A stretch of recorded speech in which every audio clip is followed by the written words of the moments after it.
Okay.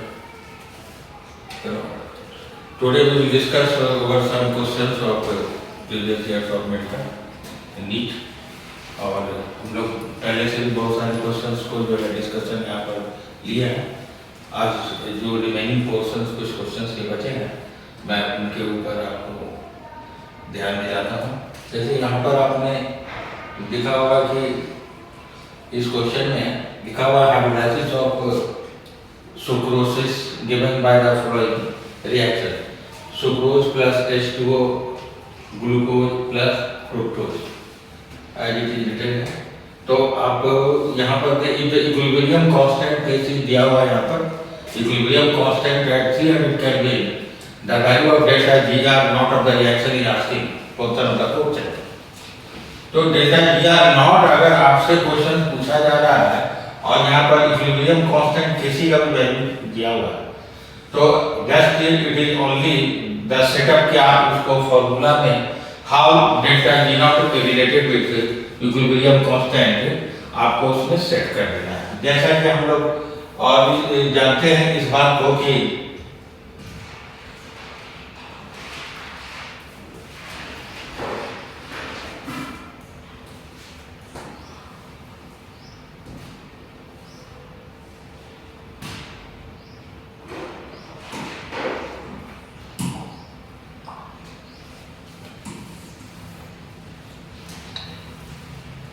Hello हाँ as it is देखिए कि यहाँ लिखा हुआ है delta G it is equal to delta G naught thermodynamics का इक्वेशन है। Delta G equal to delta G naught plus अगर आप ये इसका वैल्यू लेंगे इसका लॉगरिथम का बेस 10 मानकर तो इसको हम लोग लिखते हैं 2.303 आर टी और लॉग के टर्म में यहाँ पर लिखेंगे डेल्टा क्यूसी जो रिएक्शन कोएफिशिएंट कहा जाता है। But this is the thermodynamic equation but it is not in the case of equilibrium state. Equilibrium state के लिए यहाँ पर QC must be replaced by KC. तो आप लोग जो है यहाँ पर ये देखेंगे कि इक्विलिब्रियम स्टेट जैसे लिखेंगे तो यहाँ पर जो नॉन स्टैंडर्ड फ्री एनर्जी है डेल्टा जी नॉट का जो वैल्यू है व्हाट इट विल बिकम ये 0 हो जाएगा। तो ये जब 0 हो जाएगा तो हम लोग इस फॉर्मूला को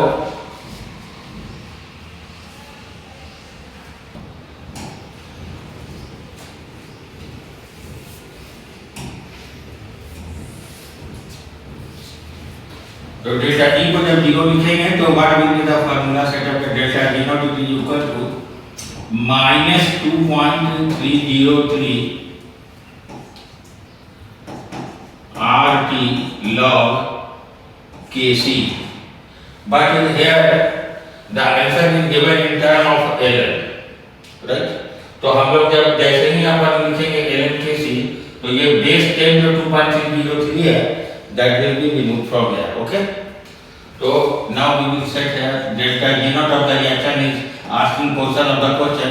जैसा कि आपने देखा कि टेम्परेचर दिया हुआ है here is temperature 300 Kelvin temperature दिया हुआ the value of delta G naught पूछा जा रहा है और Kc का वैल्यू is given here। देखिए यहाँ पर लिखा हुआ के ये 3 into 10 to the power 13।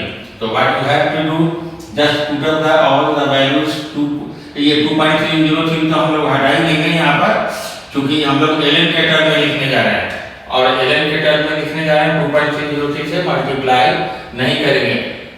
यहाँ पर r का वैल्यू जो है वो जूल में दिया हुआ है तो कितना जूल में वैल्यू होता है इसका तो 8.301 ये जूल में आया r का value. Temperature is given here 300 और ln और Kc का वैल्यू क्या दिया हुआ है आपका यहाँ क्वेश्चंस में तो it is given here Kc का वैल्यू 3 into Kc का वैल्यू दिया हुआ है 3 into 10 to the power 13। तो just you have to match this value in the given question. तो आपने देखा कि कहाँ पर आ रहा है ये, तो this is the answer questions. कहाँ पे आ रहा है, यहाँ पे ये दिया हुआ है LLKC 2 into 10 to the 300 Kelvin, the value of 2 ये दिया हुआ है, the value of Kc is 2 into 10 to the power 7 at 300 Kelvin, the delta G naught of the at the same temperature will be what। तो यहाँ पर हम लोग इसका वैल्यू को पुट कर देंगे, केवल 10 का पावर 13 को यहाँ पर डाल देंगे, ये 2 लिखेंगे, तो this will be the answer of the question. See यहाँ पर क्वेश्चन में मिस्टेक है, यहाँ पर ये k का वैल्यू जो है 2 into 10 to the power 10 into 10 to the power 13 होगा यहाँ पर। This is the mistakes of the question here, therefore I am looking for the real answer, therefore this one is the answer, right? Okay, तो ये आपका thermodynamics और equilibrium constant के साथ में जो रिलेशंस में क्वेश्चंस आते हैं, Kc का वैल्यू दिया हुआ था। अगर आपको Ln नहीं लिखता तो बस यहाँ पर हम लोग 2.3032 मल्टीप्लाई करके इसका आंसर लिखते, क्योंकि Ln लिखा हुआ है, इसका मतलब लेस देन नहीं है यहाँ पर, राइट?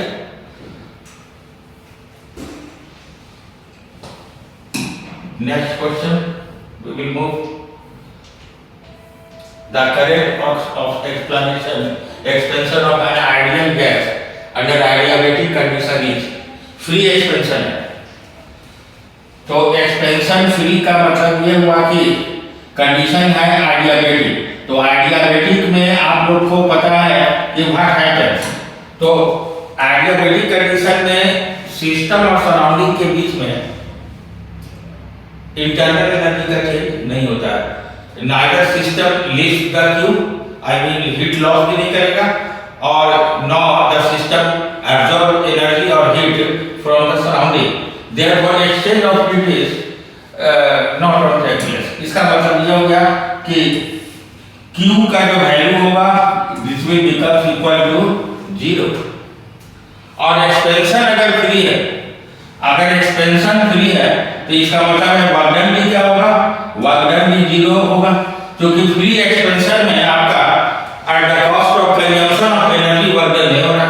तो जहां पर जिस केस में एनर्जी का कंजम्पशन हो ही नहीं रहा है एक्सपेंशन के द्वारा, इसका मतलब हीट कंज्यूम नहीं हो रहा है, तो वर्क डन क्या होगा, 0 होगा, क्योंकि क्वेश्चन में क्या होगा, correct option for the free expansion.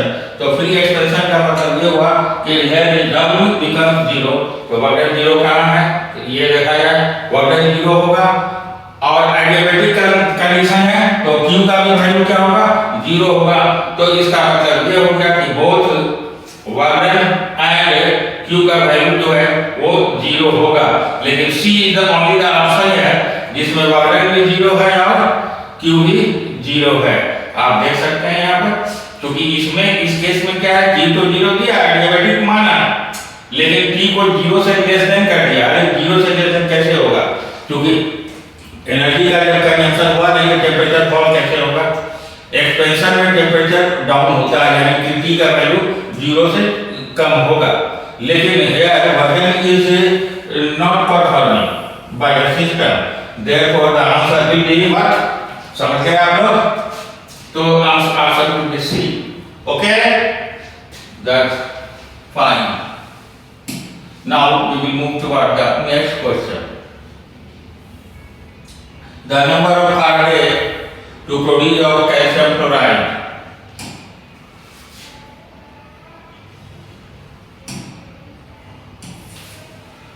the number of Faraday required to produce 20 gram of calcium from molten calcium chloride। Here calcium chloride का formula is given CaCl, but it will become CaCl2, right? क्योंकि calcium divalent है और chlorine क्या है, monovalent है, therefore 2 mole of Cl minus 2 mole of Cl minus required for 1 mole of calcium ion, and the formula is there calcium chloride। Now number of Faraday produce 20 gram of calcium from molten calcium chloride, atomic mass इसका दिया हुआ है। तो आपको मैं एक बिल्कुल जो है परफेक्ट जो बात है वो मैं बोल रहा हूँ। 1 Faraday, do you know what is 1 Faraday? SI unit है चार्ज का, एसआई में यूनिट है। 1 Faraday is equal to 96500 coulomb of quantity of charge को बोलते हैं, राइट। और आपको ये पता होना चाहिए कि 96500 कूलम जो क्वांटिटी ऑफ चार्ज है वो 1 मोल इलेक्ट्रॉन का चार्ज है, यानी 1 मोल इलेक्ट्रॉन का चार्ज कितना है 1 फैराडे या 96500 कूलम। और ऑलवेज देखिए हम लोग इसको डायरेक्ट फार्मूला यूज करके तुरंत आंसर आ जाएगा, लेकिन मैं कंसेप्ट दे रहा हूं यहां पर कि जैसा कि हम लोग ये फैराडे का फर्स्ट लॉ का फार्मूला है, we have W is equal to equivalent mass of the जो प्रोड्यूस होगा, जो प्रोडक्ट होगा डिवाइडेड बाय 96500 है ना, और multiplied by quantity of charge. This is the formula given for the Faraday's first law of electrolysis. आप इसको जानते हैं, तो दिस इज द कंसेप्चुअल। तो यहाँ पर आप क्या कर सकते हैं, W का वैल्यू दिया हुआ है 20 ग्राम, तो you can put here 20 gram. Calcium का इक्विवेलेंट मास कैसे निकालेंगे, तो कैल्शियम आपके पास है डबल चार्ज वाला, atomic mass 40 divided by total charge है तो 20, तो ये आपका ये आ गया 20, तो ये 20 मल्टीप्लाइड बाय Q बाय 96500, ये दोनों कैंसिल हो गया, तो Q कितना आया, Q आया 96500 coulomb and that is equal to 1 Faraday. तो आंसर इज क्लियर है, the answer is C, the answer is C. लेकिन हम लोग इसको अल्टरनेटिव वे में कैसे सोच सकते हैं, तो 1 फैराडे किसी भी एलिमेंट का 1 फैराडे कितना अमाउंट इन ग्राम प्रोड्यूस करता है, तो जितना उसका इक्विवेलेंट मास होता है, सिंपल कंसेप्ट है ये। और एंड यू नो कि 20 ग्राम जो है यहाँ पर ये प्रोड्यूस हो रहा है कैल्शियम, और कैल्शियम का इक्विवेलेंट मास कितना है 20 है यहाँ पर, और इसका मतलब है कि तो ये 1 Faraday always produces the amount of the substance having weight equal to their equivalent mass in gram। तो कैल्शियम का इक्विवेलेंट मास कितना है, तो atomic mass 40 divided by 2 and that is equal to 20, और यहाँ पर दे दिया है। तो दोनों कांसेप्ट आप कंसेप्चुअली बना सकते हैं इस प्रॉब्लम को, और by using the numerical formula W becomes equal to E into Q, I T लिखते हैं यहाँ पर, I into T, I strength of current, time in second, T divided by 96500 coulomb. तो एक बात याद रखिएगा आप लोग कि 1 फैराडे है क्या, तो 1 फैराडे पहली बात है कि 1 मोल इलेक्ट्रॉन का चार्ज है, ये बात हो गई। और जब भी किसी का हम लोग मोल्टेन स्टेट हो या एक्वस स्टेट हो, जब भी हम लोग 1 फैराडे प्रोड्यूस पास कराएंगे इलेक्ट्रिक करंट, तो जो भी सब्सटेंस, जो मैटर, जो एलिमेंट आइदर एट कैथोड और एनोड पर डिपॉजिट या इवॉल्व होंगे, उनका मास हमेशा इवॉल्व या डिपॉजिटेड प्रोडक्ट के इक्विवेलेंट मास के ही इक्वल होंगे। ये हमेशा कंसेप्चुअली याद रखिएगा, okay. Faraday first law of electrolysis से ही आपका न्यूमेरिकल था। Now we move for the next question.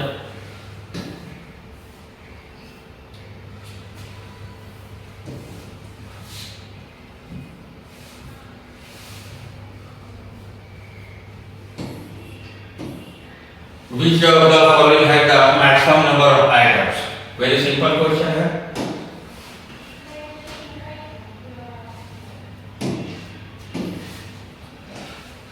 Which of the following has the maximum number of atoms? We have to calculate 1 gram of O2 atomic mass दिया हुआ है, तो 1 gram of O2 में mole of O2 निकालेंगे, number of moles of O2। तो आपको पता है कि आप नंबर ऑफ मोल्स कैसे निकालते हैं, तो number of moles is equal to है मास गिवन इन ग्राम, तो मास कितना दिया हुआ है 1 ग्राम, और नंबर ऑफ एटम्स निकालना है, कोई बात नहीं,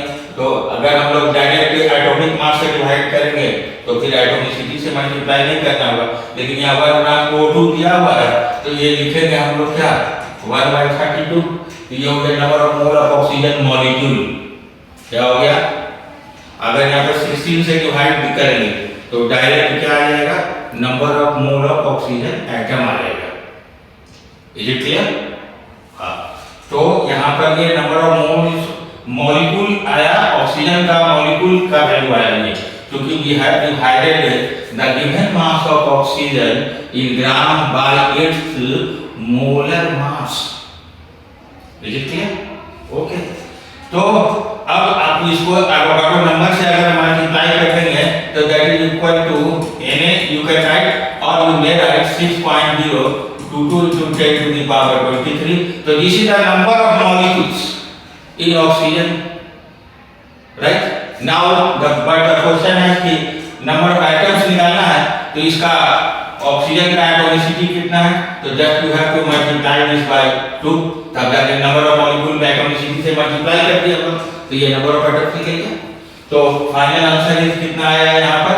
तो Na/16 number of atoms of oxygen निकला यहाँ पर 1 ग्राम ऑफ लिथियम।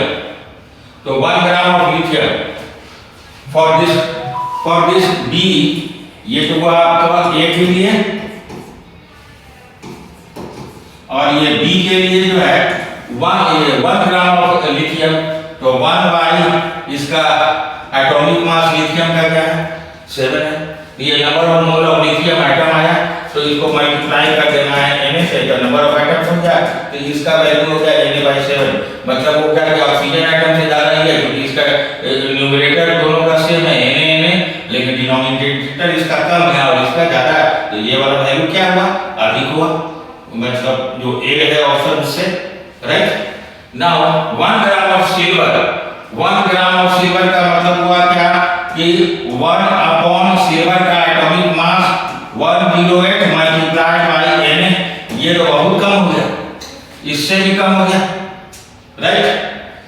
अब है 1 ग्राम ऑफ मैग्नीशियम, तो मैग्नीशियम के लिए क्या हो जाएगा? एडशन के लिए कि 1 बाय इसका एटॉमिक मास कितना है? 24 मल्टीप्लाइड बाय Na। तो पूछ रहा है largest maximum number of atoms, तो ये तो सिंपल ये है मैथमेटिकल अप्रोच है कि देख लीजिए कि जिसका सबका न्यूमरेटर 1 है, जितना भी आप ऑप्शन देख रहे हैं सबका न्यूमरेटर 1 into Na, तो जिसका डिनोमिनेटर का वैल्यू सबसे कम होगा वही ना सबसे maximum number of atoms contain करेगा। Is it clear? ओके, तो इसका मतलब ये हो गया कि यहाँ पर सबसे ज्यादा नंबर ऑफ एटम्स होगा लिथियम वाले के पास, यानी ऑप्शन नंबर बी के बाद। अगर बी के बाद किसको होगा? तो डी को होगा। डी के बाद किसको लार्जेस्ट नंबर ऑफ एटम्स होगा? तो ए को होगा। ए का सबसे लास्ट में सबसे मिनिमम नंबर ऑफ एटम्स किसको होगा? तो सी को होगा, यानी सिल्वर एटम्स को होगा। But according to the question कि which of the following has the maximum number of atoms, therefore your option is there B, 1 gram of lithium atomic mass। समझ गए आप लोग? Okay, now we are moving toward the next question है।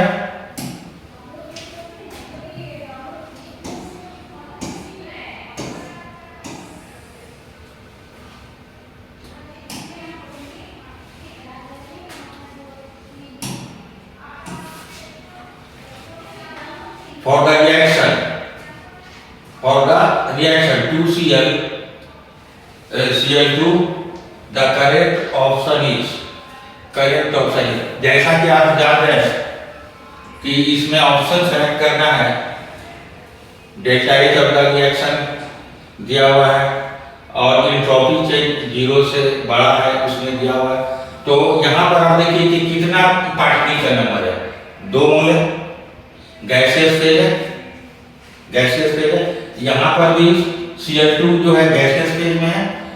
तो आप यहाँ जानना है कि क्या हो रहा है? बॉन्ड फॉर्मेशन हो रहा है Cl प्लस Cl।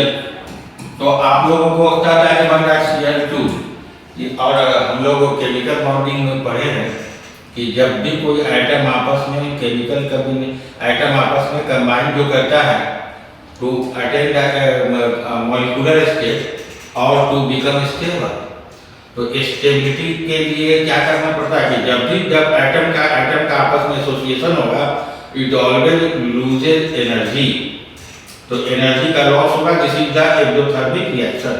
तो जब एनर्जी का लॉस होगा तो डेल्टा एच क्या होगा, इसका जीरो से छोटा होगा, निगेटिव होगा, एक्सोथर्मिक होगा, क्योंकि bond formation always results the loss of energy. क्योंकि केमिकल बॉन्डिंग में हम लोग पढ़ते ही इसीलिए है कि जब बॉन्डिंग जब फॉर्मेशन होगा, जब दो मॉलिक्यूलर फॉर्म बनेगा तो स्टेबिलिटी आना है। तो स्टेबिलिटी कब आएगा, क्योंकि मॉलिक्यूल्स के पास एनर्जी कम होता है और एटम्स के पास एनर्जी का ज़्यादा होता है। तो यहाँ पर एटॉमिक फॉर्म है और वैसे भी पार्टिकल का नंबर कम हो गया। तो क्योंकि ये बॉन्ड फॉर्मेशन का केस है, इसलिए इस केस में डेल्टा एच जो होगा वो क्या होगा, ये जीरो से छोटा होगा, इसका मतलब निगेटिव होगा। आप बोलते हैं इसको कि this is the exothermic reaction. So far as entropy given, entropy क्या है कि अगर आप ये देखें कि मैंने मुट्ठी खोला हुआ है, पूरा पंजा दिख रहा है, तो यहाँ पर एंट्रोपी ज्यादा है, इसका मतलब है कि डिस्टेंस ज्यादा है, डिसऑर्डरनेस ज्यादा है। But once it is packed, now it is called मुट्ठी, जिसको हम लोग बोलते हैं, तो इसका मतलब हो गया कि ये थोड़ा ऑर्डर में आ गया, एंट्रोपी क्या हो गया, कम हो गया। तो इसका मतलब हो गया कि जब भी कोई किसी चीज का बहुत सारा ये है स्कैटर्ड मैनर में और आप उसके डिसऑर्डरनेस को कम कर दिए, कलेक्ट करके एक जगह कर दिए, तो एंट्रोपी बोलते हैं इसका कम हो गया, यानी डिसऑर्डरनेस इसका कम हो गया। तो यहाँ पर जो है डेल्टा एच जीरो होगा और एंट्रोपी चेंज का भी वैल्यू जीरो होगा, जीरो से छोटा होगा, बिकाऊ यानी नेगेटिव में होगा। क्योंकि इसका मतलब यह हो गया कि दो पार्टिकल था, दोनों एसोसिएट होकर सिंगल हो गया, तो एंट्रोपी सिस्टम का कम हो गया। तो हम लोग को पता है कि नंबर ऑफ पार्टिकल घट जाने से डिसऑर्डरनेस कम हो जाएगा, एंट्रोपी जीरो से छोटा होगा। अगर ये रिएक्शन को रिवर्स कर दें तो डेल्टा एच का वैल्यू क्या हो जाएगा, जीरो से बड़ा, और डेल्टा एच का रिएक्शन का क्या हो जाएगा, जीरो से बड़ा, दोनों रिजल्ट उल्टा हो जाएगा इसका। Therefore, according to my concept, और आप जैसा जानते हैं कि क्या आंसर होगा, तो डेल्टा एच भी जीरो होगा, जीरो से छोटा होगा, और डेल एच का वैल्यू भी जीरो से छोटा होगा। Therefore, option is here, right? So now we are moving to the next question.